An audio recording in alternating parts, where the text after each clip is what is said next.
earth-shattering, soul-crushing, death-defying, catastrophic kind of love is the kind of love that he has for her. That was crazy. Literally my frontal lobe developed. We're not in my normal room, sorry. But is it really winter break without filming a very specific book trope book rec video in this very room, on this very bed? I think this is the first book rec video of 2025 actually, I think. Maybe this will be the one that we manifest for 2025. I don't know what I'm gonna call this video yet. I feel like it's either gonna be like friends to lovers or falling in love with you was never part of the plan. I feel like there's like a Venn diagram of like friends to lovers and then falling in love with you was never part of the plan. I don't know how to explain this trope. They like meet each other not under the pretense of like being love interest, really. Either someone else has like a different love interest. One of them is like helping the other person get someone else. They're really not trying to like be attached to anyone. That is like my favorite trope. I feel like it kind of just lets a natural friends to lovers happen where they're like actually friends. You guys know I'm really picky about my friends to lovers. I think that we're gonna start with the middle part of the Venn diagram. So the first book I want to talk about is actually two books because they're part of a duet, and it's the Full Tilt All In duet by, is it Emma Scott? Yeah.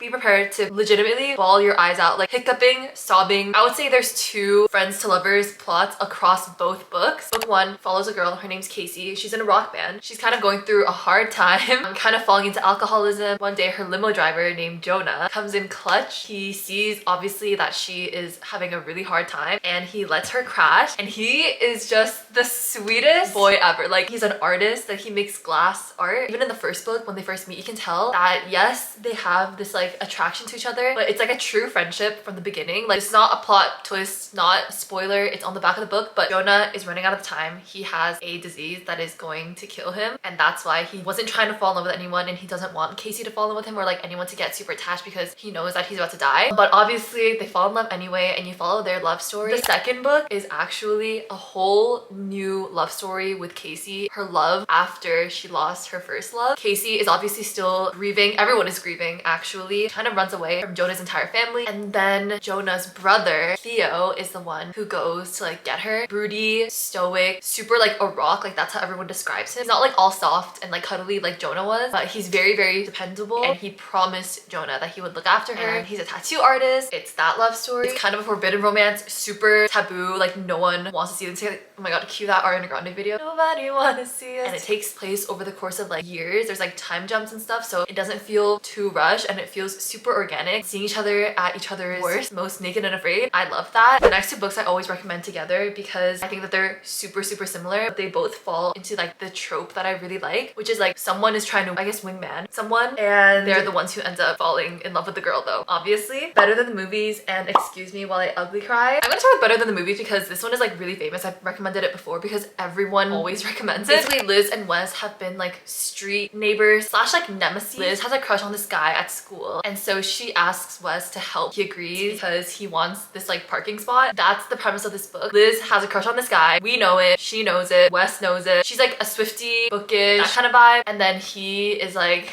he's just a boy, you know, plays basketball probably. And the build-up in this book was so good. He's just one of those boys who's like so sweet. Is secretly sweet, like doesn't really show it in a way that's obvious, but then if you like really look, you can tell. Earnest boys. So endearing, and you can tell in like all these little gestures that he does for Liz that he actually does care about her. Even from before this book starts, like you get flashbacks of them from like when they were younger, like in middle school, and that actually makes me wish that I had like a boy best friend in like middle school or high school. But the book that I think is so underrated, that is so similar to Better Than the Movies, is Excuse Me While I Ugly Cry. It's the exact same arrangement. She like keeps a notebook of like she makes lists for literally everything, and I'm like a list of things that she wants to do before she graduates, whatever. And her crush is like in this notebook. She accidentally loses her notebook and enlists the help of this other boy. His name's Carter. They're actually in like a group project together, and they really got off on like the wrong foot. She's like blaming him. It's like, it's not me, but I'll help you look for the book. And then obviously he knows about her crush. They meet under the pretense of like, I know you don't like me, you like someone else. I know it, you know it, she knows it. And so naturally the two of them working together, they become friends. And you just see again how good of a guy Carter actually is. Like, the more that you learn about him and his family, I actually love him. She likes someone else, but then she's like, wait a second, your competition is on the line. And it was so cute and so similar to Better Than the Movies, except obviously the one really big difference, both of the characters in Excuse Me While I Ugly Cry are black students at like an all-white school, and so there's like an extra layer of like complexity that's discussed there, which I personally really love. Again, he's a boy that makes me wish that I was nicer to boys when I was in high school. Okay, well maybe I would be if they were like those boys. Like the boys in my high school were not like that. Anyway, the next book, it's actually part of a series.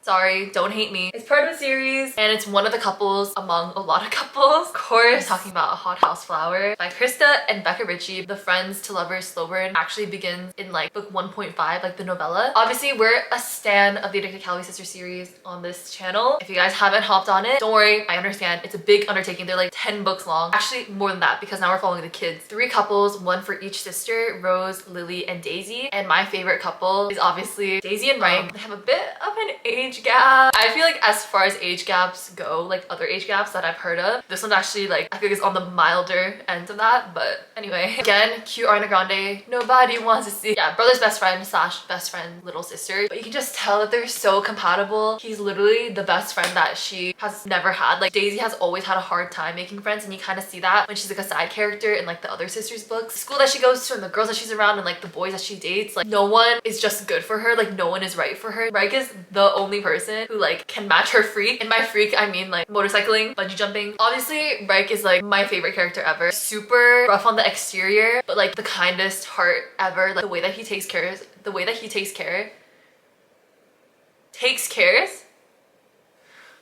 oh my gosh, the way that he takes care of the people, that doesn't sound right. What is happening? I forgot how to spell the word when. One time, oh my god, it was so idiotic. How does that happen? Like I was spelling every combination. I was like W-E-H-N, W-E-N. I was like, I can't spell the word when. The way that he takes care.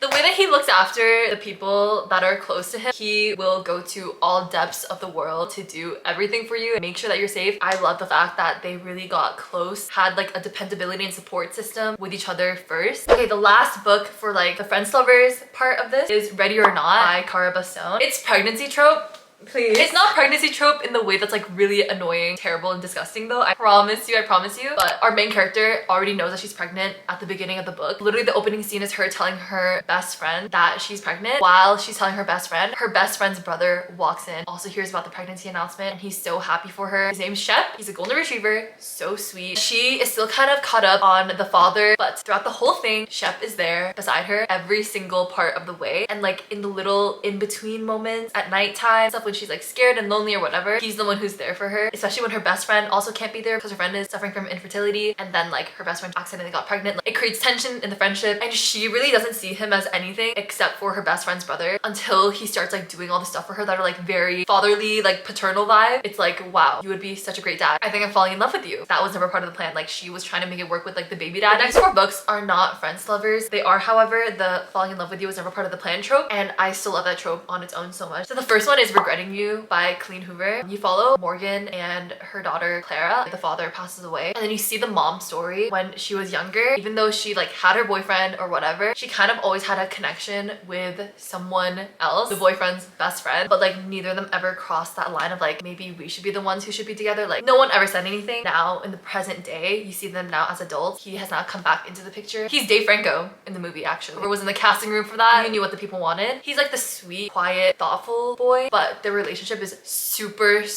taboo. They like had that connection ever since they were kids, and then now that they're adults, it's like, well now what? Like it's still there. And then with the daughter, she starts having this thing with this boy at her school that her father is always like, I don't like him, stay away from him, and her mom thinks that he's being a bad influence on her. Okay, personally I never understood why everyone hated him so much. I think they kind of had a bad perception about the boy's parents. Nonetheless, both of them were super forbidden romances. The next book is Saint. This is actually a prequel book to the actual book series, but I love the prequel so much more. It's about the rise of Saint. That's his alias. His real name is Elias, but he eventually becomes like the most well-known ship trader, is that what it's called, in like this entire kingdom. Before that, he was just this random boy, this random guy, and then you follow his story when he first arrived. He's trying to make it. He is just like on his grind to get his ship, to get his crew, rise up the ranks, and he doesn't want any distractions, no attachments, nothing. And then he meets this girl, and she begs him for passage on his ship. She has like a mysterious background. He doesn't know anything about her, but she eventually convinces him. Obviously, the two of them fall in love. I don't even know how to explain it. It's like a love and devotion that will split oceans, will go to the ends of the earth-shattering, soul-crushing, death-defying, catastrophic kind of love is the kind of love that he has for her. That was crazy. Literally my frontal lobe developed when I read that book. The next book is The Bronze Horsemen. Talk about forbidden romance. This book is crazy. This is like a historical fiction. I cannot tell you any of the characters' names, but I can tell you what the trope is. There's two sisters in the family and we're following the younger sister. Super sheltered, very inexperienced. And this is during a time where there's like war and like soldiers, and she falls head over heels in love with this one soldier. It's like literally love at first sight. Like she sees this soldier from across the road, gets this feeling of like, what? He got that feeling too. They're just like looking at each other. He crosses the road, they take the bus together, obviously, and then he's like, surprise, I'm a soldier, I'm patrolling at night, I'm gonna make sure that you get home safe. Come to find out, her older sister has been absolutely melting, gushing about this boy that she's like, we're gonna get married, like I love him so much.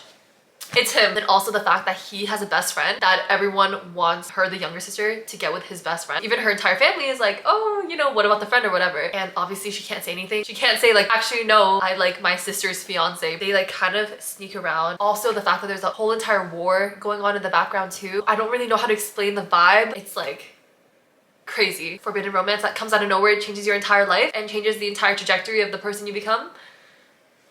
That is what this book gives. Okay, now the last book that I'm gonna talk about is One for My Enemy by Olivia Blake. This one is about two families who have been like rivaling like witch families. So the youngest generation, they're like now in college. Their families both put them up to be like spies, and so they meet each other. But obviously, surprise, they end up actually falling in love. But there's so many secret couples that unravel as the book goes on. So these two families have been absolutely entwined in forbidden romances with each other for generations and generations, even though they have this blood rivalry together. So literally every single iteration of this same forbidden romance has happened, and I enjoyed every single one of the romances. And I think that's the last book for this video.